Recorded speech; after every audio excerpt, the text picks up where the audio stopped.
Hi, my name is Maddie. If you don't know who I am, this is the link to my video, or the link to my article. My article aimed to study specifically the positive correlation between racial discrimination and poor physical health within adolescents, specifically within Australia. It also aimed to fill in any gaps within previous research. So the study began in 2004. Researchers decided to go with a longitudinal study, and they gained most of their participants from a corporation within Australia called the LSAC. So the LSAC has two groups within it, and researchers chose to study one specific group called the K cohort.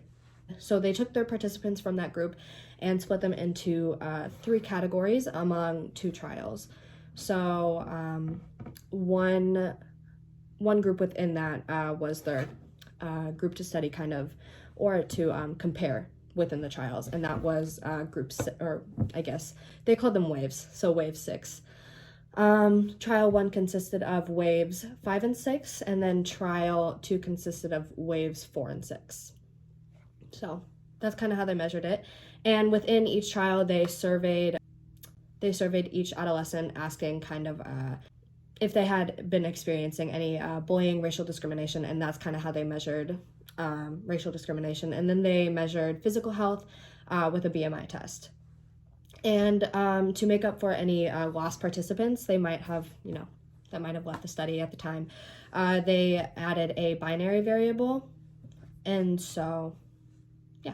And in the end of the article, they did end up finding a positive correlation between racial discrimination and poor physical health, mainly adolescents with an Indigenous background, and then adolescents with visible minorities followed after that. All right, so when asking the question of why is this relevant, I touched on it a little bit previously, but the topic was very underdeveloped at the time. Not a lot of research had come out about it, and so researchers were very dedicated to try and fill in those gaps that previous research had.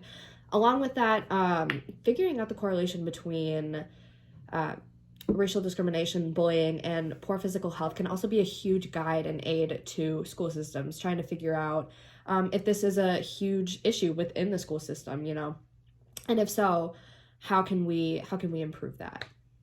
The study did do a good job eliminating any confounding variables within the group that they measured. However, I do think adding in the second group within the LSAC that I mentioned previously would add a more reliable and valid component to the research. I think just studying one was very, for lack of a better word, not reliable.